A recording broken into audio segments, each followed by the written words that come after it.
Pregnancy టైంలో హార్మోన్లో మార్పు కారణంగా ఎగ్జైటింగ్ కామన్. ఇది మీ కోరికలను ఎక్కువ చేయొచ్చు.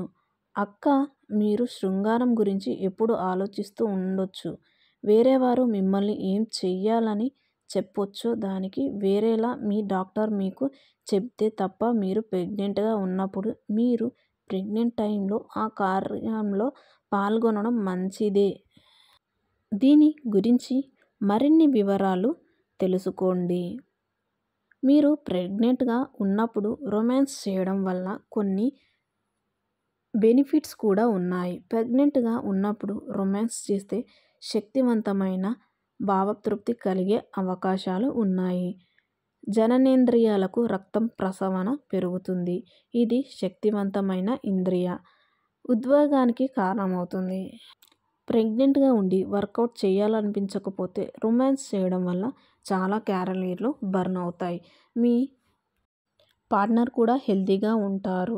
ఇది మీకు అడ్రినల్ రష్ని ఇస్తుంది. దీనిని వదిలే ముందు దీనివల్ల వర్కౌట్ చెయ్యలేదన్న ఫీల్ కూడా ఉండదు. హ్యాపీగా ఆ కార్యక్రమాన్ని ఎంజాయ్ కూడా చేయవచ్చు. గర్భవతిగా ఉన్నప్పుడు మీ పార్ట్నర్తో కలవడం వల్ల మీ ఇద్దరి మధ్య రిలేషన్షిప్ పెరుగుతుంది.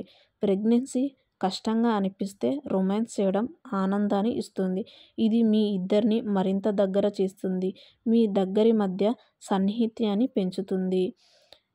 కాబట్టి మీరు మీ పార్ట్నర్ని దగ్గరికి తీసుకోవాలనుకుంటే ఇంతకు మించిన ఆప్షన్ ఉండదు. మరి ఆలోచించండి. అధ్యయనాల ప్రకారం రొమాన్స్ యాంటీబాడీని పెంచుతుంది. ఇది జలుబు, ఇన్ఫెక్షన్, ఇతర ఆరోగ్య సమస్యల్ని దూరం చేస్తుంది. గర్భధారణ సమయంలో అనారోగ్యం వచ్చే విషయాల్లో నిజంగా జాగ్రత్తగా ఉండాలి. దీంతో రొమాన్స్ చేయడం చాలా బెనిఫిట్స్ ఉంటాయి. కాబట్టి వీటిని దృష్టిలో పెట్టుకోండి. ప్రెగ్నెన్సీ టైంలో రొమాన్స్ శక్తి ఇంద్రియాలకు సంబంధించిన భావతృప్తిని ఇస్తుంది. ఈ ప్రక్రియలో ఉద్వేగం శరీరంలోకి ఎండార్ఫిన్లను విడుదల చేస్తుంది. ఇది మీకు పుట్టబోయే బిడ్డకు మంచిది. రిలాక్స్, సంతోషంగా ఉండేందుకు సహాయపడుతుంది. మీరు ప్రశాంతతను అనుభవిస్తారు.